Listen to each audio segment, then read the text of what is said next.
Muy buenas tardes, todas y todos. Sean ustedes bienvenidos. La Universidad de Tepantlato y su rector, el doctor Enrique González Barrera, agradecen la presencia de todas y cada uno de ustedes esta tarde en la celebración del mes de la literatura y las ciencias jurídicas. Es un privilegio darles la bienvenida esta tarde a fin de realizar la presentación de un nuevo libro de una distinguida celebridad de nuestra comunidad universitaria. Quisiera partir diciendo que este libro representa un trabajo serio y riguroso. El libro que esta tarde se dará a conocer ha sido generado en el marco de un proceso histórico de la vida universitaria, mismo que a la fecha sigue generando un foro de discusión y de igual manera trabajos de investigación. En especial, si consideramos que el momento que vive el país es aquel de una legítima y necesaria esperanza, sentimientos que nos interpelan a todos a ser capaces de construir cambios de fondo en el conjunto y materia de la educación. Motivo por el cual, para la presentación de este libro, contamos con la presencia de distinguidas personalidades como lo son el doctor Dan Jafet Infante Villavicencio. El doctor Infante Villavicencio es licenciado por la Facultad de Derecho de la Universidad Nacional Autónoma de México, cursó la especialización en Seguridad Pública de la Facultad de Ciencias Políticas y Sociales de la Universidad Nacional Autónoma de México, realizó el curso de capacitación para agentes del Ministerio Público de la Federación en el Instituto Nacional de Ciencias Penales, cursó la maestría de Procuración de Justicia en la ahora Instituto de Formación Profesional y de Estudios Superiores de la Fiscalía General de Justicia de la Ciudad de México. Realizó estudios en Ciencias Criminales y Dogmática Penal Alemana en la George August University en Alemania. Actualmente realiza el doctorado en Ciencias Penales en la Universidad de Tepantlato y es fiscal en jefe adscrito a la unidad especializada en materia de extinción de dominio de la Fiscalía General de la República.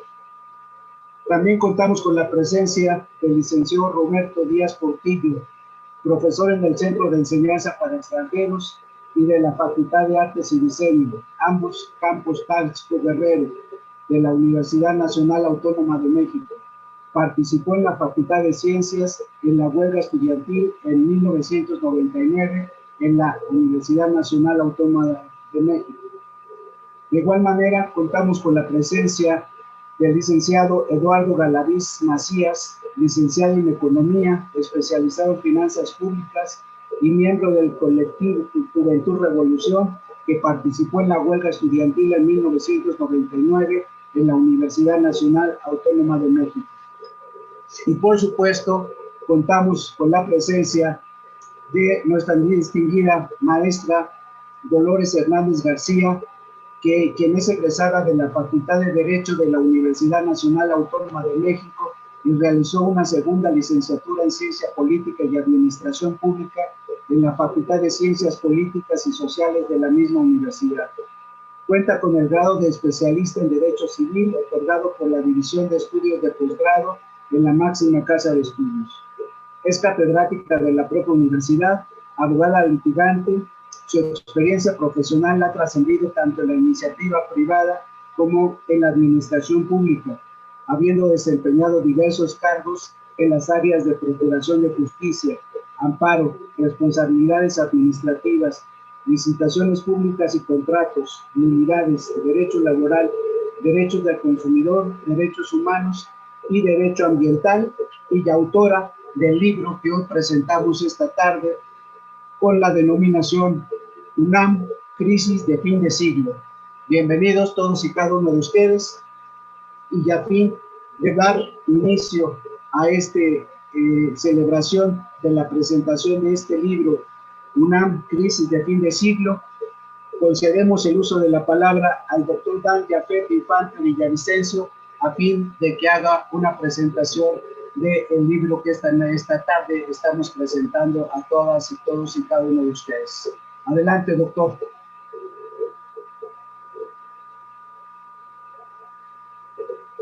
Doctor, ¿podemos prender su micrófono, por favor?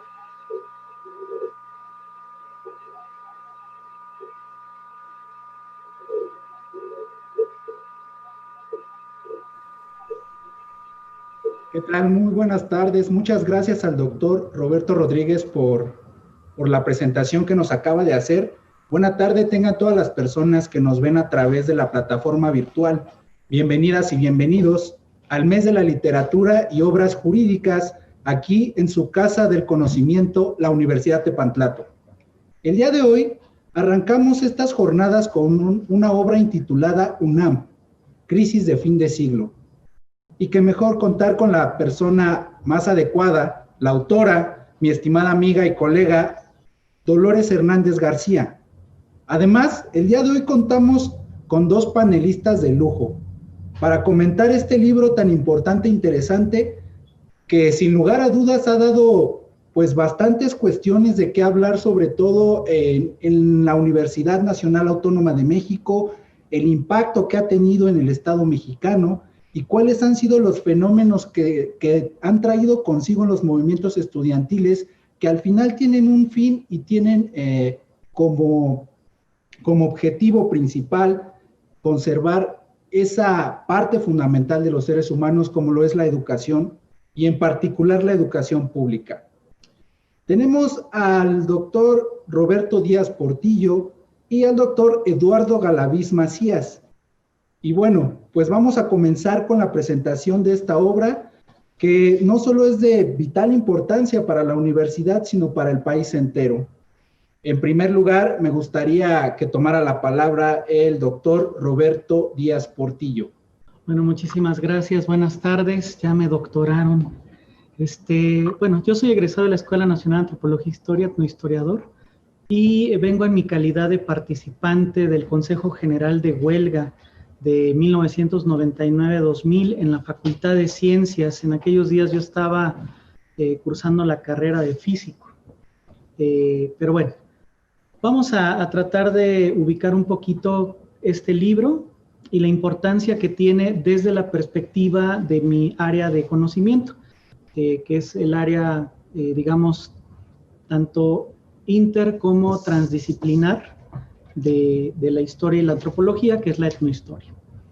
Lo primero que tendré que comentar con respecto a la cuestión histórica es que este libro trata de hacer un análisis bien interesante, yo diría, desde una perspectiva que en la historia le denominaríamos brodeliana, es decir, de Ferdinand Brodel. ¿Qué significa esto? Este francés, Ferdinand Brodel, planteó que en la historia había, digamos, sucesos que transcurrían y que no sabríamos cuál es el impacto real sobre una sociedad, un grupo o incluso una civilización hasta que pasara el tiempo. Así un suceso que pudiera ser, digamos ahora, muy escandaloso, no significa que fuera trascendente. Cuando estos sucesos son de larga duración, es decir, impactan por siglos, pues justamente así les denominó, sucesos de larga duración, y a esa temporalidad son los sucesos como, por ejemplo, la conquista de México, la independencia de México, la reforma y la guerra, ¿no?, que hubo entre el imperio, el segundo imperio y la república, la revolución mexicana. Hoy seguimos nosotros sintiendo los efectos expansivos de estos sucesos. También decía que había sucesos de coyuntura, es decir, que podían voltear hacia un lado o hacia otro, le voy a denominar los procesos históricos de esos grupos, y esos duraban décadas, a veces llegaban a arañar los siglos, pero regularmente eran procesos de décadas. Y en este libro justamente se retoman 3 movimientos estudiantiles que desde mi perspectiva son de orden coyuntural. Se retoma el movimiento estudiantil del Consejo Nacional de Huelga de 1968, se retoma el movimiento del Consejo Estudiantil Universitario, el CEU, de 1986-87, y se retoma, por supuesto, en esta UNAM Crisis de Fin de Siglo, la huelga en la cual participamos pues la autora y el otro panelista que aquí nos acompaña, del cual es un honor para mí estar aquí entre ustedes. La huelga del Consejo General de huelga, valga la redundancia, es una huelga que se encuentra en una coyuntura de la cual hoy se habla todos los días, literalmente, que es el periodo que ahora le denominamos el periodo del neoliberalismo. Entonces, ¿qué es lo que sucedió con esta huelga y por qué la crisis de fin de siglo? Porque hablar del neoliberalismo pues es hablar de un modelo económico iniciado en 1975 en Chile, posterior al golpe de Estado contra el presidente Salvador Allende por parte de Augusto Pinochet. Ahí fue el laboratorio en el cual a nivel mundial se gestó este modelo neoliberal de concentración de la riqueza. En el caso de Estados Unidos lo inició Ronald Reagan y en el caso de Inglaterra, Margaret Thatcher. Nosotros, hacia 1982, la gente que le tocó vivirlo, recordará que teníamos una crisis económica brutal de los modelos desarrollistas que se habían generado de 1940 hasta ese periodo. Esa crisis, inducida por los préstamos que se hicieron por parte de distintas entidades financieras internacionales, como el Fondo Monetario Internacional, el Banco Mundial y el BID, Banco Interamericano de Desarrollo, metieron en una terrible crisis económica, política y social a México en ese fin de sexenio de José López Portillo. De tal manera que con la bandera de la renovación moral, Miguel de la Madrid Hurtado dijo que tenía que cambiarse el sistema político mexicano y el modelo de desarrollo, por lo que en ese momento se anunciaba como lo que ahora sería el neoliberalismo. De tal manera que entre 1982 y 1988 se sentaron las bases en este sexenio de transición para que a través del fraude de 1988 Carlos Salinas de Gortari ascendiera al poder y de ahí tuviéramos 5 sexenios consecutivos de modelo económico neoliberal. Este es el contexto en el cual en el año de 1984 Jorge Carpizo MacGregor saca su documento Fortaleza y Debilidad de la UNAM, que llevará a la huelga del CEU de 1987.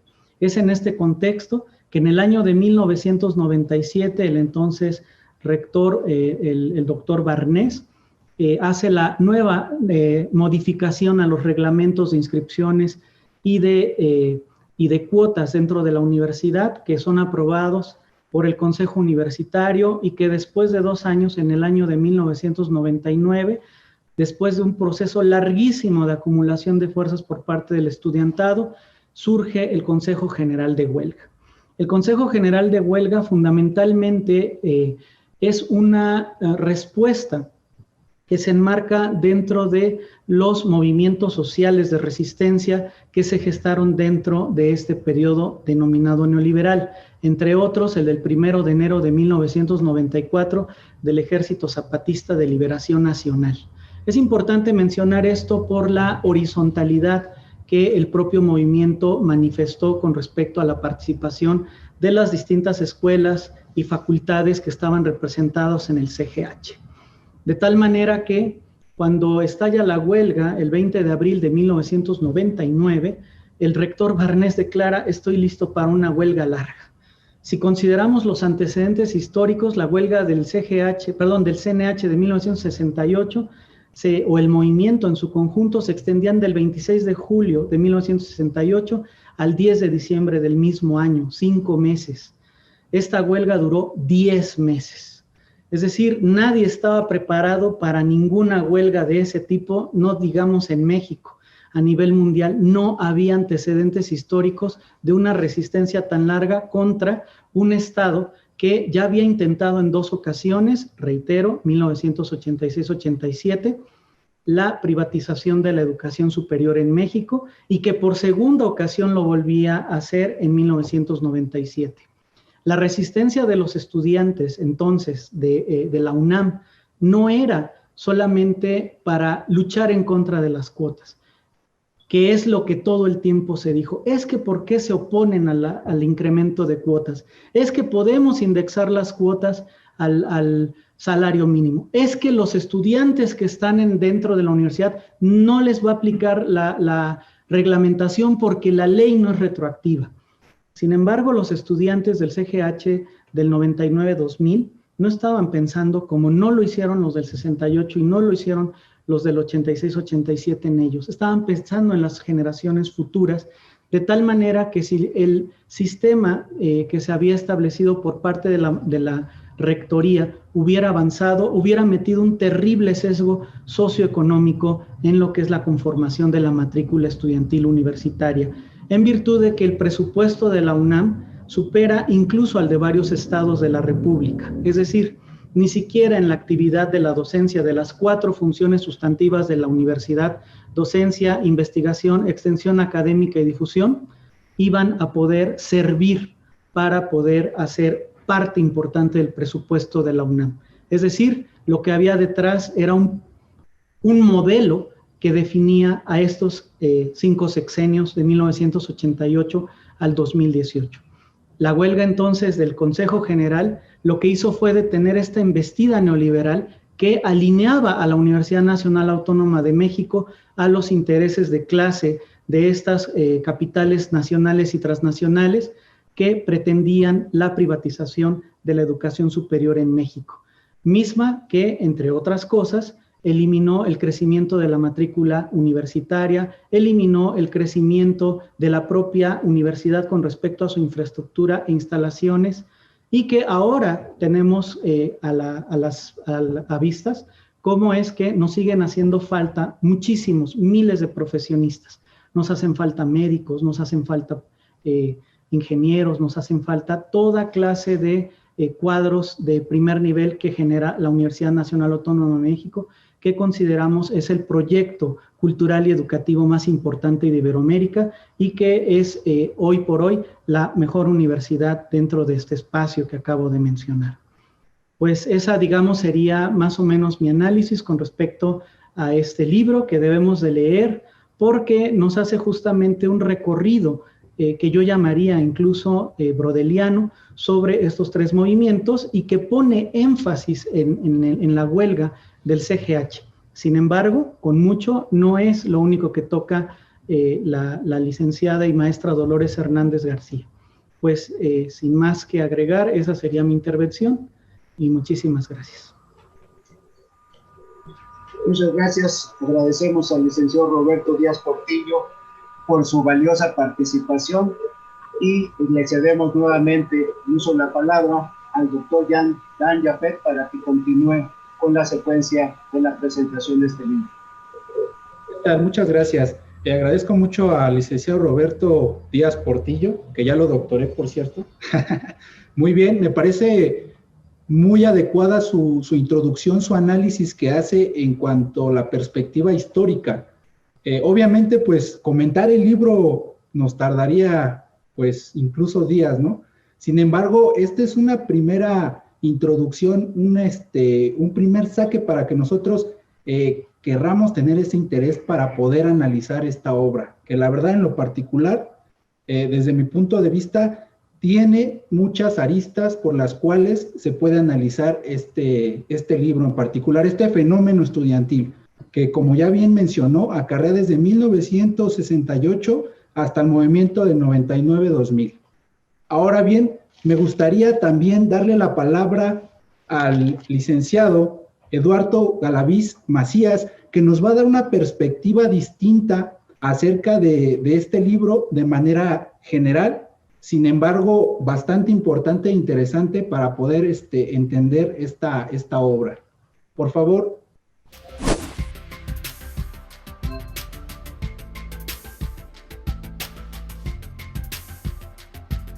Buenas tardes, muchas gracias por la invitación. La verdad es que es un honor para mí estar en la presentación de un tema en el que participé y que además es un tema que tenemos que sacar las lecciones de ese movimiento y entender por qué por qué se presentó y por qué se siguen presentando movimientos en la actualidad en defensa de la educación pública. A mí me gustaría participar con relación al tema económico. Y este es un tema que desde luego tiene muchas aristas también, desde qué perspectiva abordarlo. A mí me gustaría comentarles que este es un problema que viene desde lejos. Aproximadamente en las décadas de 1960, 1970, las cuotas de beneficios que tenía el gran capital, especialmente norteamericano, francés, inglés y alemán, venían en picada. Les voy a dejar la presentación que preparé, pero en un estudio realizado en 2008 muestra que la tasa de ganancia de las principales compañías de estos países estaba en picada desde la primera mitad de la década de 1960. Esta situación, desde luego, implicó una serie de sacudimientos sociales a nivel internacional. Lo mismo fue el octubre de México que el mayo francés, que no obtuvo un desenlace como el de México, pero también tuvo la importancia como el de México. Esta caída representó que la tasa de ganancia que existía de estas empresas en esa época era de 23%, es decir, que el capital de las grandes empresas de lo que invertían podían obtener como ganancia al término de su inversión 23% adicional. Sin embargo, esta caída esta ganancia fue cayendo de manera constante, de tal manera que a partir de inicios de 1980 obtenía aproximadamente el 12%. Finalmente vivimos en una sociedad capitalista en la que las grandes empresas lo que buscan es la ganancia. Su punto de partida y su punto final siempre será la ganancia. Y son estas grandes multinacionales las que dominan las principales instituciones económicas del planeta, como el Fondo Monetario Internacional, como el Banco Mundial, y por tanto se busca implementar una serie de medidas que garanticen la existencia de estas ganancias y el incremento de estas ganancias. Pero estamos frente a en este fenómeno estamos frente a una crisis de manera sistémica, no es una crisis coyuntural. En general, el sistema de producción capitalista está en crisis. Eso plantea en la década de 1970 modificar todas las relaciones jurídicas y políticas que se habían instaurado al término de la Segunda Guerra Mundial. Esas características de mantener las economías relativamente cerradas, mantener el estado de bienestar, donde existían una serie de derechos sociales, laborales, etcétera, eso se empieza a desmontar. Y lo que da la campanada de inicio es la declaración de Richard Nixon en 1971 de no convertir el dólar en oro. Y se abre un periodo de desregulación. Primero fue monetario, después fue financiero, después comercial, después laboral. Entonces, se abre todo un periodo de transición para hacer un conjunto de reformas que permitan elevar la tasa de ganancia de las grandes compañías, especialmente estas que les estoy mencionando, Estados Unidos, Francia, Alemania, Inglaterra. Estas reformas se plasmaron en algo que se le llamó el Consenso de Washington. El decálogo del Consenso de Washington señala, entre otras medidas, y yo creo que se siguen aplicando en una buena parte, que es lo que le llaman la disciplina presupuestaria, reordenamiento de las prioridades de gasto, reformas impositivas, liberación del sistema financiero, liberación del tipo de cambio, apertura comercial, liberación de inversión extranjera directa, privatización de empresas públicas, de regulación y modificar el tema de los derechos de propiedad. El decálogo de Washington, se dice Consenso de Washington porque es la opinión unificada de las principales organizaciones internacionales, como es el Banco Mundial, el Fondo Monetario, la Organización para la Cooperación y el Desarrollo Económico, entre otras. Estas medidas se fueron implementando durante la década de los 70, durante la década de los 80 de una manera portentosa. Pero fue especialmente después de la caída del muro de Berlín, una vez que desaparece el llamado bloque socialista, que el incremento de las ganancias incrementó de manera significativa. Según un estudio realizado en 2005, se establece que a partir de 1985, la cuota de beneficios distribuida como dividendos se duplicó de ahí al año 2000. Es decir, estas medidas habían garantizado ya remontar los niveles de ganancias de las grandes compañías, de las compañías transnacionales. Entonces, este es el cuadro económico donde se exige modificar las relaciones, incluso en el tema educativo. Un estudio realizado por la OCDE en el año 2000, señalaba que el negocio educativo a nivel internacional movía aproximadamente 200,000 millones de dólares de forma anual. Desde luego es una tajada significativa. Digo, no es comparable con el negocio de la renta petrolera, pero es un negocio lucrativo. Eso, digamos, eso es sobre lo que van las grandes empresas internacionales, y por eso plantean una serie de reformas. ¿Cómo lo hacen? ¿Cómo lo hicieron y cómo lo hacen actualmente? Que no es igual, actualmente no es de la misma manera. Durante la década de los 80s, lo que generaban es impulsar en las economías una caldera de crisis que implicara recurrir a los organismos internacionales que ponían como condición para otorgar créditos, hacer una serie de reformas en el Estado. Es decir, en el plano educativo, quien más ha elaborado propuestas e iniciativas es la Organización para la Cooperación y el Desarrollo Económico. Señalan sobre todo el tema de buscar otras fuentes de financiamiento en las universidades públicas. Pero no solamente eso, esto es una parte, tal vez no es tan fuerte como lo que representa la entrega de las empresas paraestatales. En México, aproximadamente 2,000 empresas paraestatales se vendieron durante el periodo de Salinas de Gortari, durante el sexenio de Miguel de la Madrid, y que se entregaron al capital extranjero. Llegamos a la crisis la crisis de 1982, como señalaba Roberto, significó una pauperización para miles de trabajadores en nuestro país. Esos trabajadores buscaban ese descontento generado por una situación insostenible en las familias, buscaba una salida. Y socialmente esa salida también se presentó en 1986, 1987 con movimiento estudiantil en contra del Plan Carpizo, que no nada más eran las cuotas, una serie de reformas, que muchas de las reformas del Plan Carpizo ya están en funciones desde hace ya varios años. Por ejemplo, la desaparición de la reducción de matrícula a nivel de bachillerato, que la reforma se hizo en 1997. Recibía hasta ese año la universidad aproximadamente 40,000 estudiantes. Después de esta reforma, recibía nada más 25,000 jóvenes, que eso hacía una restricción para poder estudiar las universidades y con ello tener una escala móvil a la juventud, a aspirar a una vida mejor. Que esa, digamos, finalmente de las capas bajas, las capas medias, esa es la intención.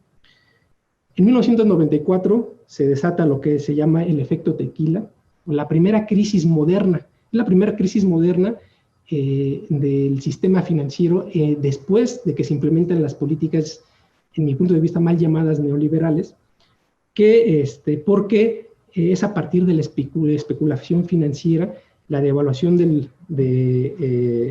peso, que se convierte en un instrumento a partir de esa época, de esa década, como el principal instrumento para poder afectar a los países. Hoy día lo vemos.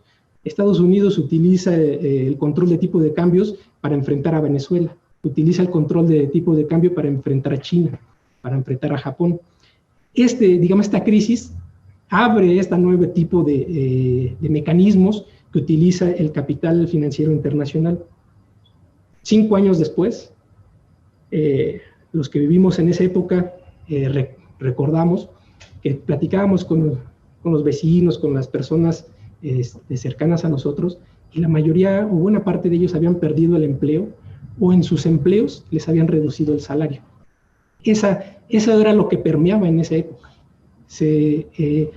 Esos jóvenes que surgieron de esa crisis, que estuvieron en esa crisis económica en el 99, expresaron ese descontento social, se canalizó ese descontento social.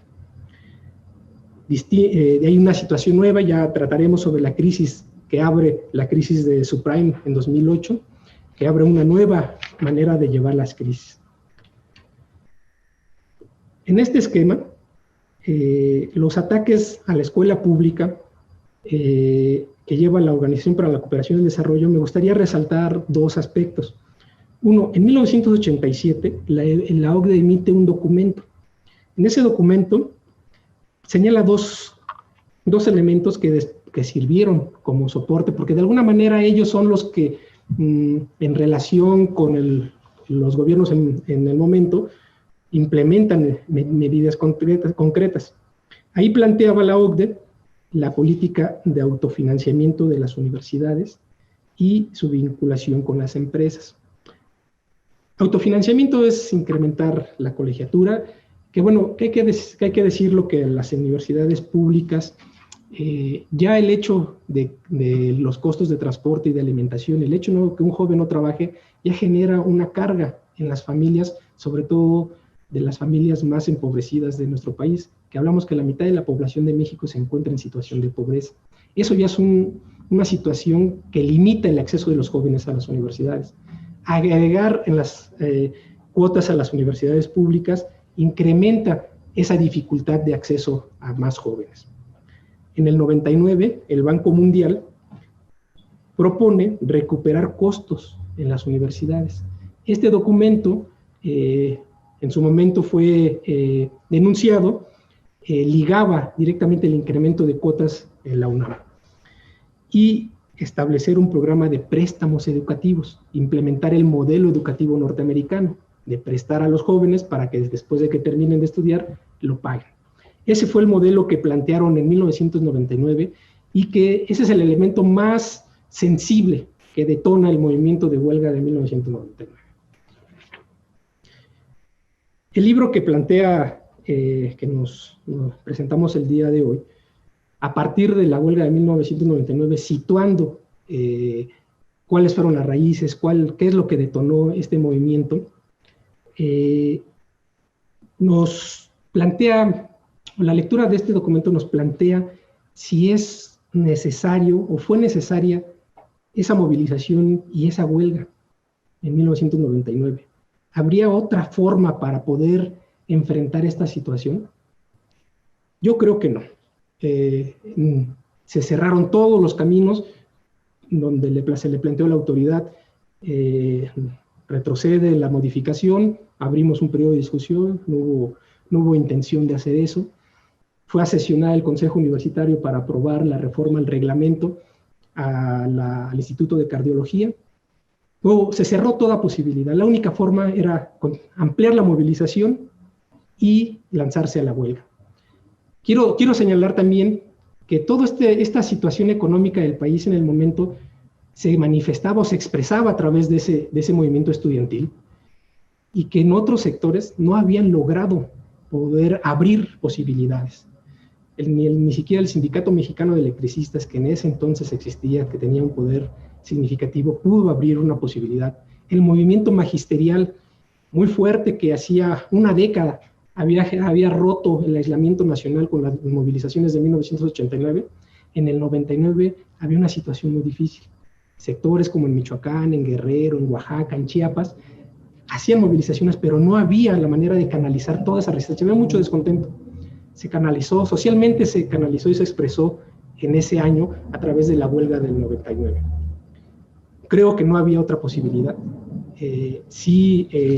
Fue una situación que se nos planteó. No hubo manera de poder modificar la situación y se estalló la huelga. A mí me gustaría platicar un tema que también plantea en el libro, sobre las vicisitudes del movimiento estudiantil y de la huelga estudiantil.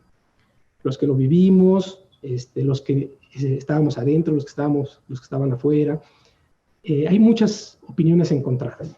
Habrá razón tanto en unos, habrá razón en cuanto a otros. Desde mi perspectiva y a distancia, me parece reflexionar sobre esas vicisitudes sobre tres elementos.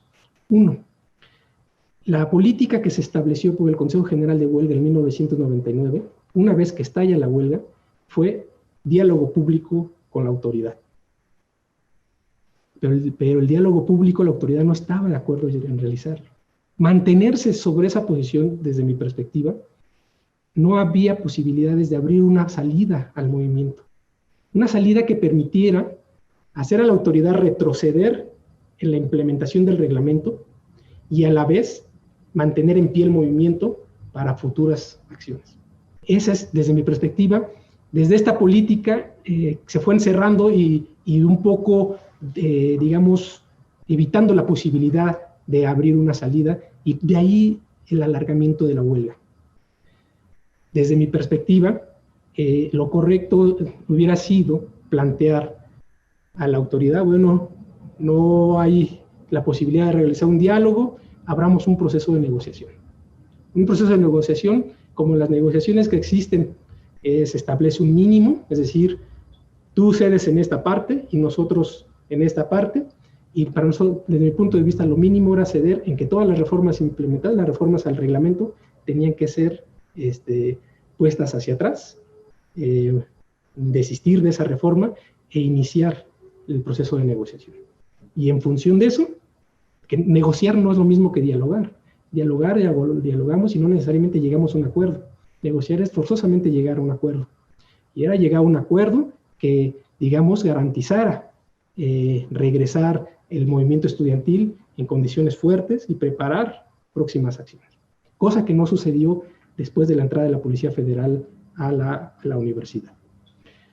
Y un último tema que es poco abordado es el tema de la organización sindical de estudiantes. El movimiento estudiantil de otros países, como en Brasil, como en Francia, han formado sindicatos. En México no existe esa tradición. Esa también me parece es una lección de este movimiento, porque sí plantea esa necesidad, pero nunca se concretó la formación de una organización de tipo federativa, no ni corporativa, ni ligada a caudillismo, sino de manera federativa, una organización sindical de estudiantes.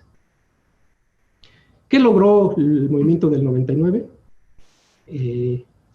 Echó para atrás las reformas, se mantuvo el reglamento de 1966, con las cuotas de 1966, que la inscripción es de 20 centavos.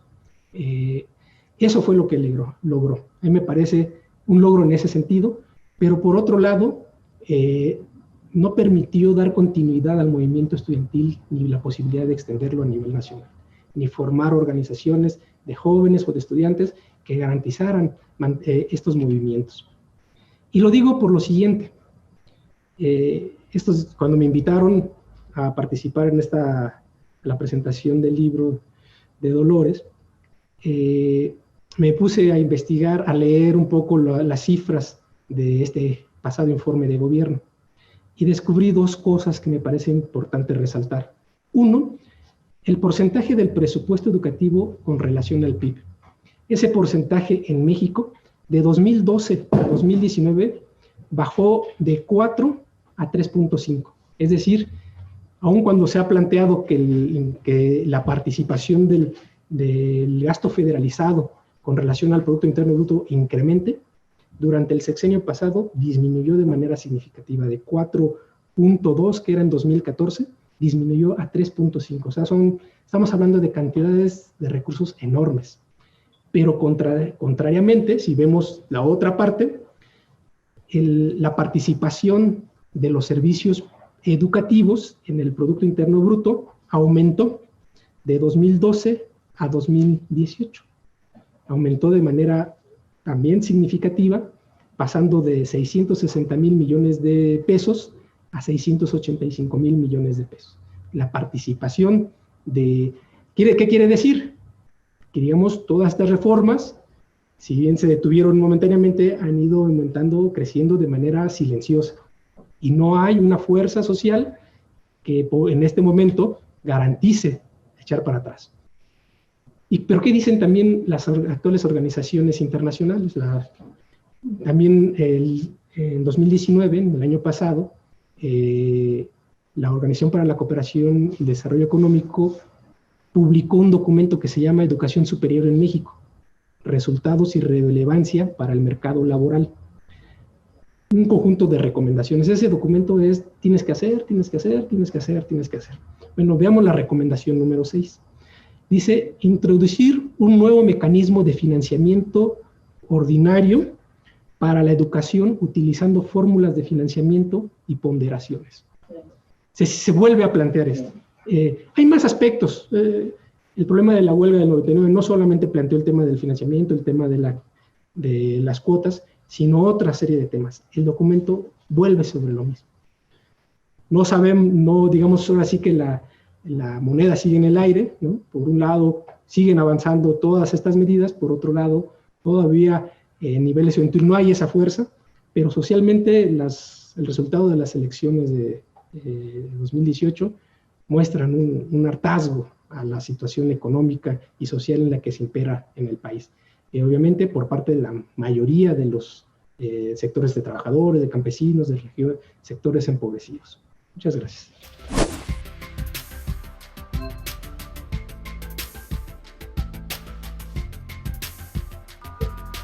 Muchas gracias, Eduardo.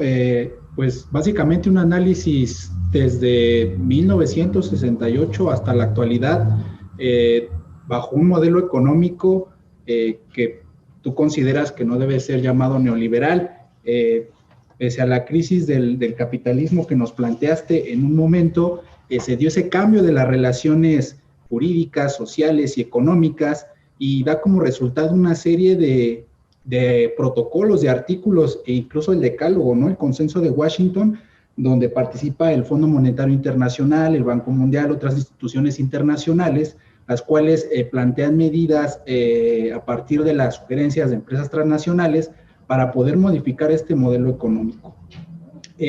Bajo ese orden de ideas, pues nos va llevando paso a paso de lo que es el cimiento de este movimiento, ¿no? Y nos dejas como con la espinita de que pues las recomendaciones, ¿no? Incluso del año pasado de la OSD, pues van encaminadas, o más que nada sugerencias para el Estado mexicano y todos los países que tienen estos niveles educativos, para que puedan introducir el financiamiento ordinario y esas obtención de recursos, de diferentes fuentes. Muchas gracias, Eduardo Galaviz. Y pues vamos a proseguir con esta presentación de este libro, que básicamente los invito a leer porque, o sea, si tenemos ahorita la perspectiva de estos expertos, imagínense el contenido que viene en esta obra. Y me gustaría cederle la palabra a la autora, Dolores Hernández García, quien nos va a dar su perspectiva y su análisis de prácticamente la obra que pues ella escribió. Le doy la palabra, por favor, Dolores. Adelante, por favor, muchas gracias. Buenas tardes.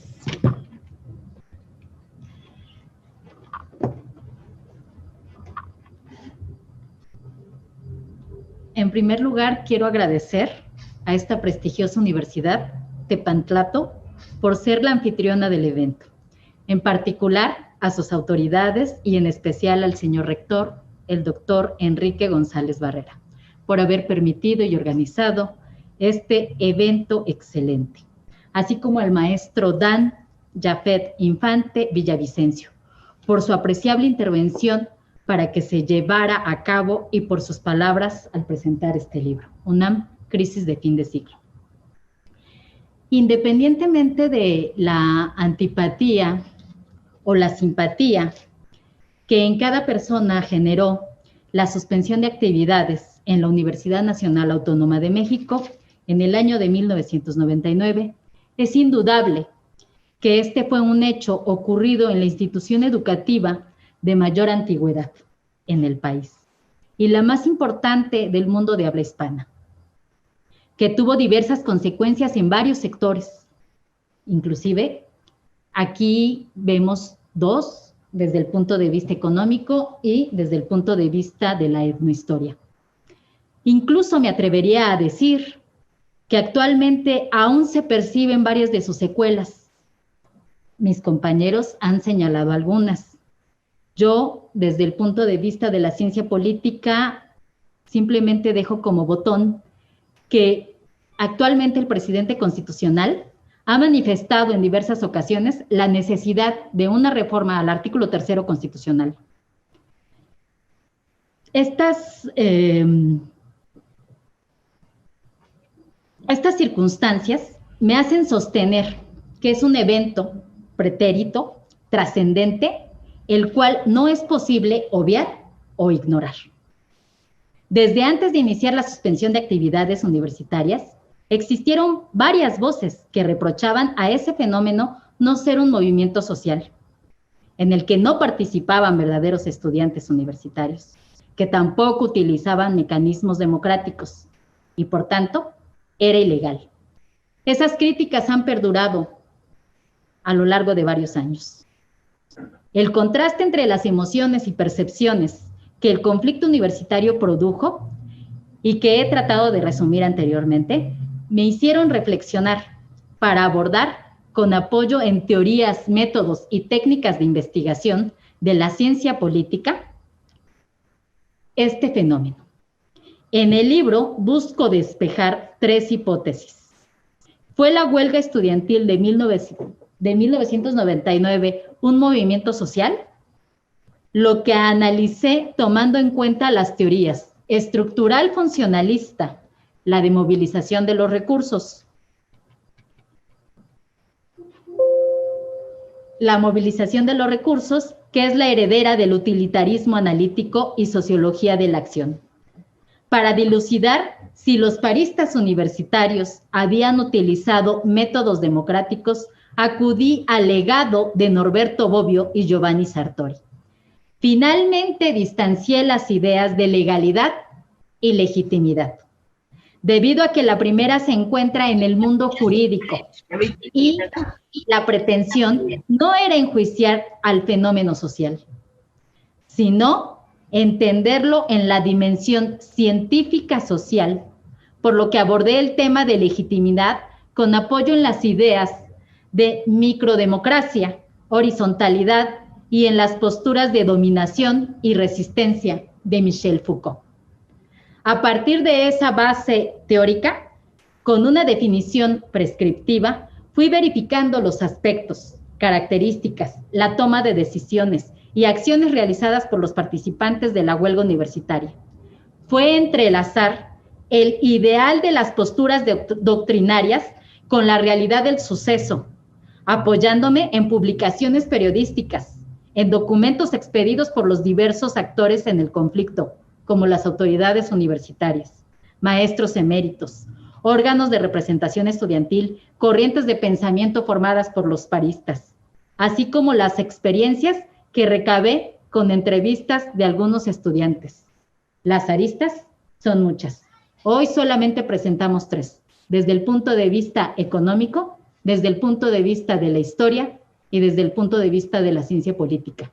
Pero puedo asegurar que en otras materias se puede ver los rasgos que el movimiento estudiantil ha permeado sobre otras áreas. Finalmente, agradezco a quienes se encuentran presentes, a pesar de las circunstancias adversas generadas por la emergencia sanitaria, así como a quienes nos acompañan por vía remota. Muchísimas gracias.